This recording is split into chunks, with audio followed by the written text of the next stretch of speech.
And you can use lots of combinations. Like last year, I got elderberries from one of my neighbors, and he said, "Do this peaches, that's really good." So that was quite nice. So peaches and elderberries. And but I mean, usually we just do plain jam, raspberries, strawberries. When you do the elderberries, because don't they have a pin in them? No. You just mash them down. Yeah. Really?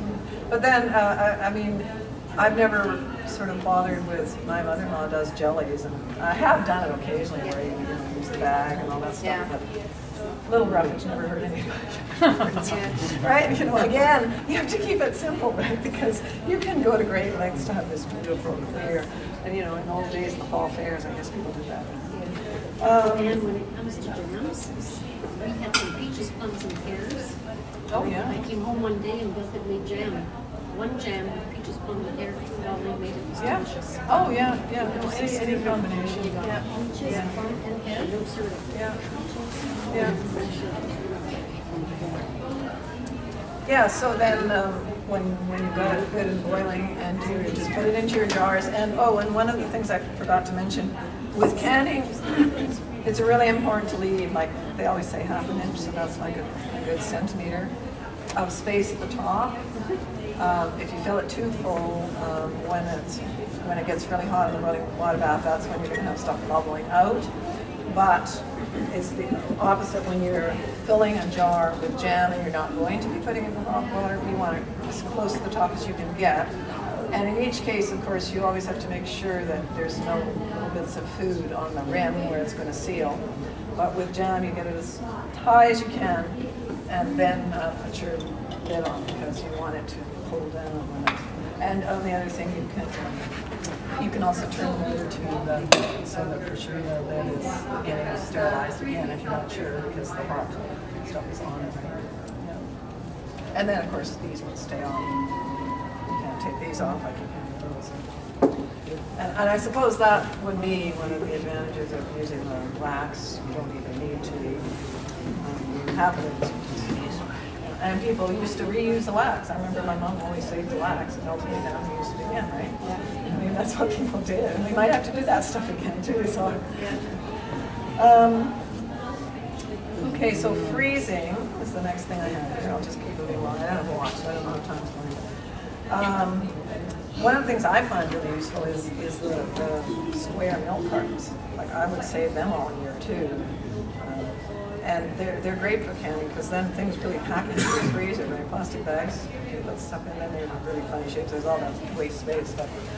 So I liked those a lot. Strawberries, well, any of this fruit, of course, the fresher the better. Always do it immediately, but especially things like berries.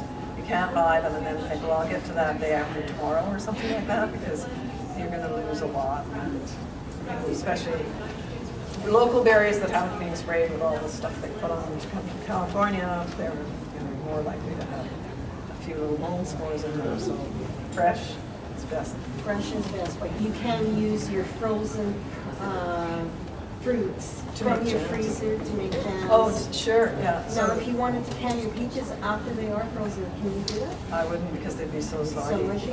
Yeah. Okay.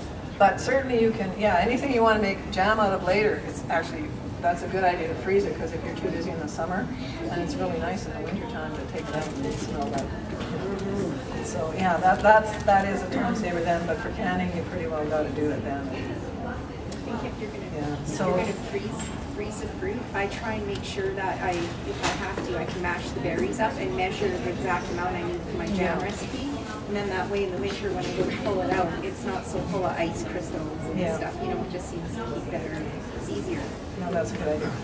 For things like raspberries, because they're on the farm and I know they're not sprayed and they're clean and fresh, I just put them right into the cartons and freeze them. And then you can actually shake them out. It's great. If you've never done that with raspberries, you don't need to rinse them, right? I mean, they're,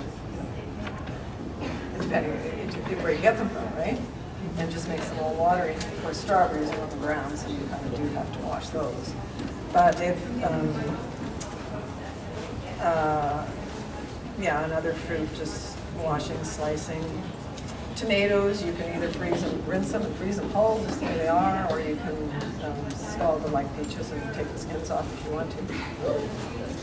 For corn, there are people that say, they swear by just peeling most of the outer layers off and then freezing it on the cob, but we never had enough room to do that in our freezer, so I always would blanch it, boiling water and then immediately into cold water and then slice it off, because just to save space. But also, some people just slice it off and freeze it that way too. If you do blanch it and then freeze it, really you just need to like heat it up. It's all the beads when you take it out. It's ready to eat. Peas, the same thing. I really think that it retains the flavor better if you do blanch them very briefly and then freezing them fresh. But again, some people say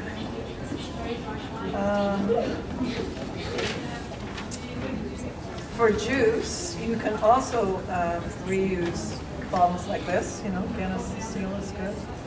And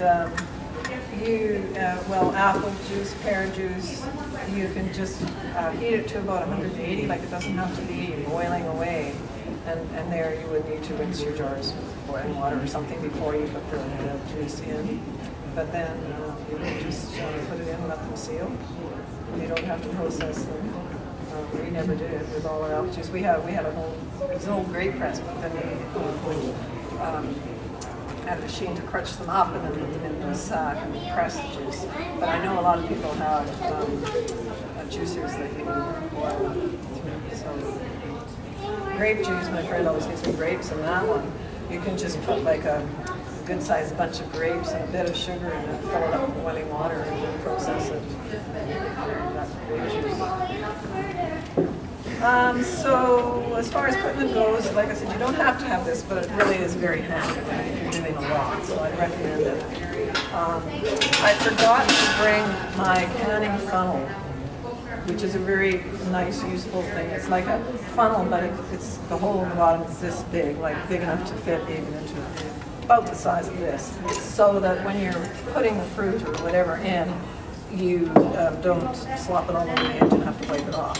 So it really is a very useful piece of equipment. And as I said, this is quite handy when you're getting home. And so, yeah, that's sort of what I have to say now. Leslie said she had run off 50 copies of my notes, and I have a list of the interesting books related to food, but she misplaced them. So, but she said that this is all videotaped, so I guess you could look at that. But I have the list here, and I found these books very interesting and helpful to talk about processes. And yeah, so that's all I have to say. But if there's more questions, And when have you pickled peppers before? Actually, I haven't pickled peppers. Okay. That's one thing I haven't. Paula Rubenson does that. Okay. I wanted to know, there's a secret of getting them crisp. If you don't do it right, they can be quite soft, but if you do it right, I don't know what that is, they're quite crisp when you take them out of the jar. Yeah, I'm not. Again, try Googling it, but then ask Paula at the market. And if anybody wants, I can take my email or my phone number, because sometimes things come up and I want to, like last time I did this talk, a young woman told me several times, just in the middle of panic, what do I and so, I'm perfectly willing to answer any questions. Really helps when you're eating your rings and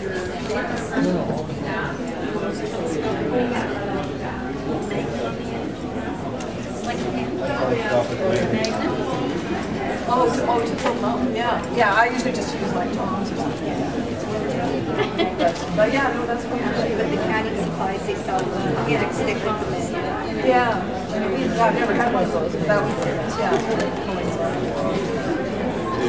Another good way of freezing is vacuum seal with the food saver system. Right, yeah, or you can just suck it up. But I'm pretty low tech. I don't have a lot of these things. Like, I don't have a That vacuum sealer works great.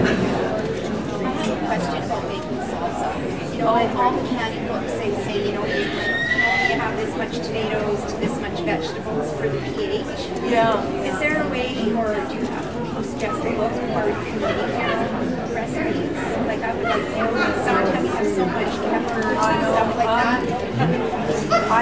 I just have the one that I have, it's 6 hours, but it does have cider vinegar and quite a bit of salt. And then I usually do process it because I kind of vary it, put too many other vegetables in it. Yeah, I'm very leery too, but I would just like to know, like, if there's a way to, you know, like, if you can take pH or paper and test Well, it. I'm sure there's probably little gadgets you bought to test the nutrition recipe. I'm just wondering. The water's